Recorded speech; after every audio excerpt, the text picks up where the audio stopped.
आगामी लोकसभा चुनाव को लेकर के सभी पार्टियों ने अपनी अपनी ताल ठोकना शुरू कर दिए हैं और वहीं अगर हम बात करें भाजपा, सपा, बसपा, कांग्रेस की, तो इसमें समाजवादी पार्टी ने तो अपने 16 प्रत्याशियों की सीट भी जो प्रत्याशी हैं उनकी लिस्ट जारी कर दी है और जिसको लेकर के प्रचार प्रसार भी तेज हो चुका है। इन 16 प्रत्याशियों में हम आपको बता दें कि 3 प्रत्याशी ऐसे हैं जो सीधे सैफई परिवार से जुड़े हुए हैं, जिसमें मैनपुरी जो सीट है लोकसभा की उसमें डिंपल यादव को टिकट दी है और बदायूं से धर्मेंद्र यादव को पुनः टिकट मिली है, क्योंकि पिछली बार भी वो बदायूं से ही चुनाव लड़े थे। और फिरोजाबाद की हम बात करें तो फिरोजाबाद लोकसभा की जो टिकट है वो अक्षय यादव, जो समाजवादी पार्टी के जो राष्ट्रीय महासचिव हैं रामगोपाल यादव, उनके सुपुत्र हैं, उनको टिकट दी गई है। देखते हैं यहाँ पे तमाम लोग मेरे साथ बैठे हुए हैं कि अब की बार 2024 के चुनाव में क्या स्थिति रहने जा रही है। तो सबसे पहले मैं यहाँ पर इनसे ही शुरुआत करता हूँ। क्या नाम है आपका? मोहित ठाकुर। मोहित जी, क्या स्थिति लग रही है जिस तरीके से 2024 के चुनाव को लेकर के? देखिए, स्थिति बिल्कुल स्पष्ट है। माननीय योगी जी, माननीय मोदी जी के नेतृत्व में भारतीय जनता पार्टी ने जो काम किया है वो वास्तव में काबिल तारीफ़ है और मुझे कहने में बिल्कुल भी संकोच नहीं है कि आने वाले टाइम में दोबारा से माननीय मोदी जी प्रचंड बहुमत से जो जीतेंगे और सरकार भारतीय जनता पार्टी की बनेगी। सबका साथ, सबके विकास के साथ में सभी लोगों ने जो प्यार दिया है, जो सम्मान दिया है भारतीय जनता पार्टी को, वो हमेशा आगे मिलता रहेगा। लेकिन इंडिया गठबंधन की अब बात करें तो कहीं ना कहीं वो भी ताल ठोक रही है और इंडिया गठबंधन में तमाम दल एकत्रित हुए हैं, जिसमें समाजवादी पार्टी भी सम्मिलित है, कांग्रेस भी के साथ साथ और भी कई दल हैं। क्या लग रहा है कि जिस तरीके से गठबंधन बना हुआ है तो आगामी 2024 के लोकसभा चुनाव में क्या स्थिति होने जा रही है? देखिए, स्थिति तो कुछ भी नहीं होगी, स्पष्ट है कि भारतीय जनता पार्टी ही जीतेगी और नरेंद्र भाई मोदी जी ही दोबारा से देश के प्रधानमंत्री बनेंगे। रही बात गठबंधन की, तो गठबंधन की स्थिति ये है कि आप तो मीडिया कर्मी हैं और मुझसे ज़्यादा भी आप जानते हैं, देश विदेश घूमते रहते हैं, अन्य अन्य प्रदेशों में। आपने देखा कि अभी जो लोगों का आपने अभी नाम बताया जिन लोगों ने गठबंधन किया है, ये लोग अभी कुछ दिन पहले मध्य प्रदेश में भी गठबंधन करने के लिए गए थे। तो इन्होंने मध्य प्रदेश में भी गठबंधन किया, लेकिन इनका गठबंधन शायद ही मुझे लगता है कि 5 या 3 दिन चला था, चुनाव से पहले ही वो गठबंधन खत्म भी हो चुका था। तो यहाँ की जनता और देश की जनता ये समझ चुकी है कि ये लोग सिर्फ और सिर्फ अपनी राजनीतिक फायदे के लिए गठबंधन करते हैं, ना कि किसी की आम विकास के लिए। और भारतीय जनता पार्टी, नरेंद्र भाई मोदी, योगी जी, हमेशा ही इन्होंने सबका साथ सबका विकास मिलकर के काम किया है। तो बिना किसी गठबंधन के यदि फिरोजाबाद की स्थिति की हम बात करें तो फिरोजाबाद की स्थिति क्या रहने जा रही है? फिरोजाबाद की स्थिति तो यही है कि पिछली बार से भी कम 50,000 अधिक वोटों से इस बार भारतीय जनता पार्टी का प्रत्याशी जीतेगा। और संपूर्ण उत्तर प्रदेश में इस बार जो पिछली बार 1 या 2 सीटें रह गई थी, वो भी पूरी की पूरी 80 सीटों पर भारतीय जनता पार्टी विजयी करेगी। भारतीय जनता पार्टी के प्रत्याशी की जीतने की बात कर रहे हैं और लगभग 50,000 वोटों से जीत सुनिश्चित की बात की जा रही है यहाँ के लोगों द्वारा। क्या मानना है आपका? देखिए, मेरा नाम मोहित शर्मा है जी मोहित। और मैं किसी पार्टी के प्रत्याशी के प्रति कोई बात नहीं कहना चाहूँगा। मैं यहाँ का विकास बता देना चाहता हूँ। हम यहाँ बैठे हैं, हमारे दाहिनी तरफ में आपको सबसे सुंदर और भव्य जो बिल्डिंग दिखाई दे रही है, वो फिरोजाबाद के पूर्व सांसद माननीय अक्षय यादव जी 2014 में जब यहाँ से फिरोजाबाद से चुन के गए थे तो उन्होंने 100 शैय्या अस्पताल दिया और सरकारी ट्रॉमा सेंटर देने का काम किया। फिरोजाबाद को जेड़ा झील जैसी सौगात हज़ारों करोड़ की देने का काम किया, क्योंकि उनके बड़े भाई माननीय अखिलेश यादव जी इस उत्तर प्रदेश के मुख्यमंत्री थे। एक सांसद की निधि होती है मात्र साल में 5 करोड़ रुपए। 5 करोड़ रुपए से एक जेड़ा झाल जैसी परियोजना आना संभव नहीं है, जो कि हज़ारों करोड़ की एक ही परियोजना है। लेकिन उनके भाई मुख्यमंत्री थे, ये फिरोजाबाद की जनता पलायन के लिए मजबूर थी, उन्होंने जेड़ा झाल जैसी सौगात देने का काम किया। ये हम लोग विकास पे चुनाव लड़ते हैं, विकास की बात करते हैं, हम लोगों ने काम किया है। समाजवादी पार्टी शुरू से राम मंदिर अयोध्या के का विरोध करती रही और उन्होंने भी तो 22 जनवरी को भव्य राम मंदिर का उद्घाटन किया है। तो इसको लेकर के भारतीय जनता पार्टी के जो लोग हैं, आम लोग हैं, उसमें कहीं ना कहीं धारणा धर्म के प्रति आगे ज़्यादा बड़ी है। क्या देखें? देखिए, ना तो भारतीय जनता पार्टी धर्म की ठेकेदार है, ना राम मंदिर की ठेकेदार है। राम मंदिर आस्था का विषय है, चुनाव राजनीति का विषय है। चुनाव और राजनीति और मंदिर आस्था के बीच में कोई अपना एक समझौता नहीं होता है। बिल्कुल समझौता नहीं होता है। कहना है कि यहाँ पे विकास की बात की जा रही है। अगर विकास की बात करें तो समाजवादी पार्टी के जी कहत बता रहे हैं कि जिस तरीके से विकास हुआ है, क्या लग रहा है कि अगर विकास की पूर्व में भी देखें तो कई योजनाओं का भी उन्होंने नाम बताया, क्या लग रहा है इसको? सर्वप्रथम तो मैं आपके श्रोतागणों को सभी को बहुत बहुत धन्यवाद देता हूं आपके चैनल के माध्यम से कि हमें यहां बात रखने का जो आपने अवसर प्रदान किया है, उसके लिए आपका भी बहुत बहुत साधुवाद धन्यवाद है। मैं विकास की बात करता हूं तो आज मैं आपको बता दूं कि समाजवादी पार्टी की सरकार में किस प्रकार के विकास और किन प्रकार के विकास यहाँ के लोगों ने देखे और महसूस किए हैं। एक जो सबसे बड़ा विकास था वो अपहरण का विकास था। उद्योग के रूप में अपहरण किए जा रहे थे इसी उत्तर प्रदेश में, और यहाँ फिरोजाबाद से भी कई एक अपहरण ऐसे हुए जिनकी करोड़ों रुपए की फिरौतियाँ इस समाजवादी पार्टी की सरकार में हुई। एक मुख्य विकास। दूसरा विकास, किस प्रकार से गरीबों की, शोषितों की, वंचितों की ज़मीनों पर कब्जा किया जाए, वो उनका उद्योग जो ज़मीनों को कब्जा करने का था, एक दूसरा विकास उस तरीके का था। तीसरा विकास, हमारे घर के सब भाई नौकरी प्राप्त रहेंगे, बाकी सब जातियों को हम बरगलाएंगे, उनको पागल बनाएंगे, उनको दिग्भ्रमित करने का काम करेंगे। ये विकास समाजवादी पार्टी ने अपनी सरकार के रहते हुए दिया है। आज अगर आप देखेंगे तो भारतीय जनता पार्टी की सरकार में चहुं ओर सबका विकास, सबका साथ, सबके विश्वास के साथ भारतीय जनता पार्टी काम कर रही है। बिल्कुल, भारतीय जनता पार्टी सबके साथ, विकास के साथ काम कर रही है, लेकिन हमें ये भी नहीं भूलना चाहिए कि अगर 25 साल के पिछले इतिहास की हम बात करें तो 25 साल पहले ज़्यादातर जब भी लोकसभा चुनाव हुए उसमें कहीं ना कहीं भागीदारी समाजवादी पार्टी की हिस्सेदारी रही है, और यहाँ से सांसद ज़्यादातर समाजवादी पार्टी के जीते हैं। क्या मानना है आपका? देखिए, मैं तो इतना ही कहना चाहूँगा आपसे। हरिओम शर्मा रग्गी नाम है मेरा, जिला अध्यक्ष हूँ भारतीय व्यापार मंडल का। कि दीपक जी, यहाँ फिरोजाबाद की स्थिति जो थी पहले, वो ये थी कि व्यापारी वर्ग जो था वो भयभीत रहता था, व्यापार नहीं कर पाता था अपना। क्योंकि जैसा निकुंज भाई ने कहा, दिन दहाड़े अपहरण होना, लूटपाट होना, व्यापारियों को प्रताड़ित करना, ज़मीनों पे कब्जा करना, व्यापारियों की फर्मों पे जाके धमकी देना, ये सारी सब चीज़ें होती थी।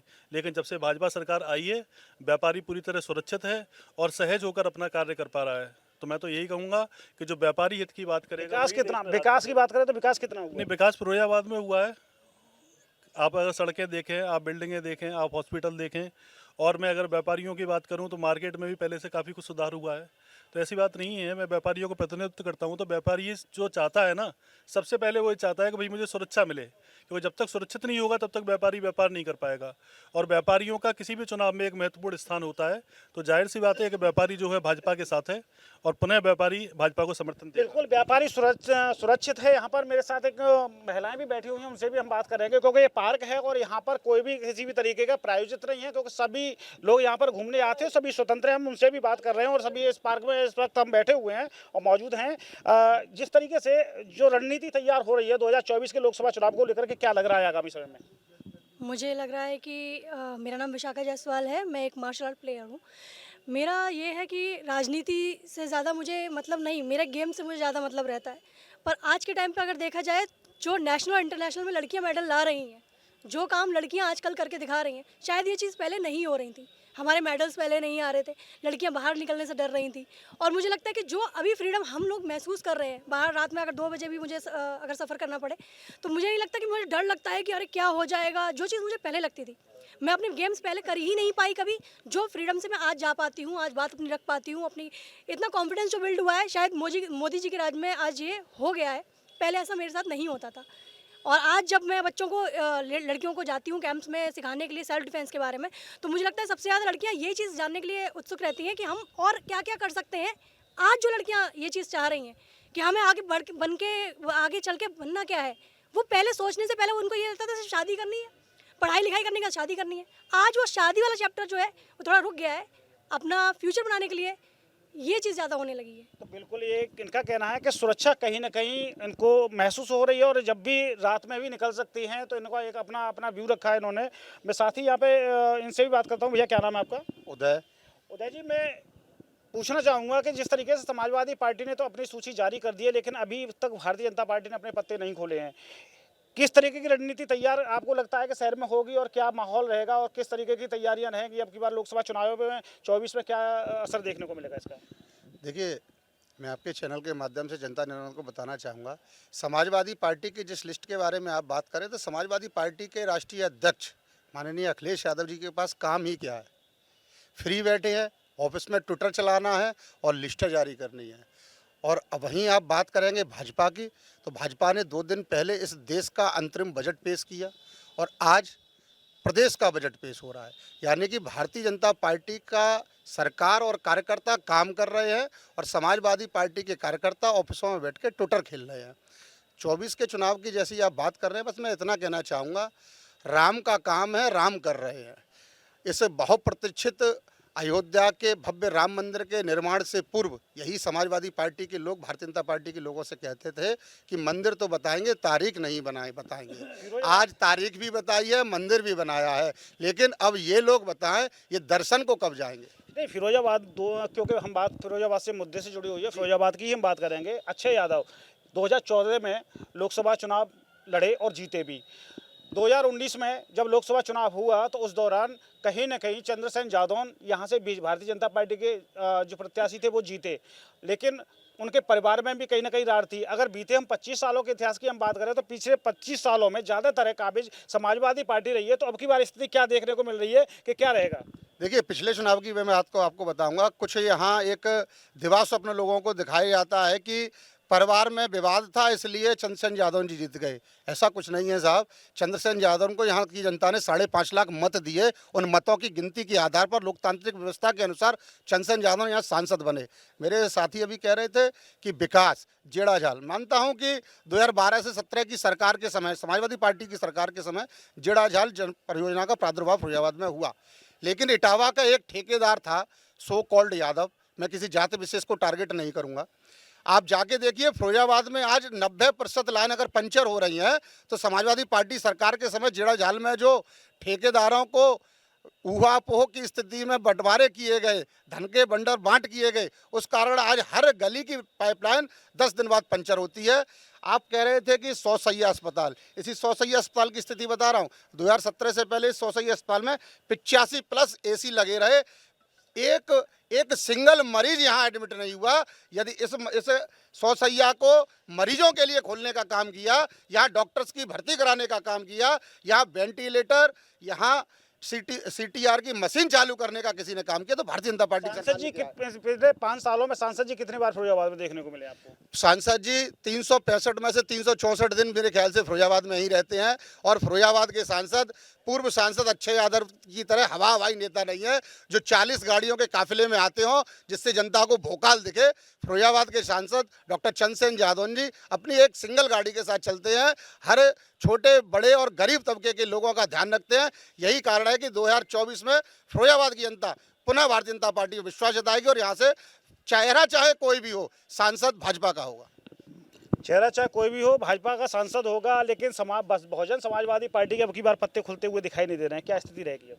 बहन जी खोलेंगे पत्ते। वैसे तो मैं बॉबी लाला बोल रहा हूँ, जो बहन जी आदेश करेंगी उसका पालन होगा।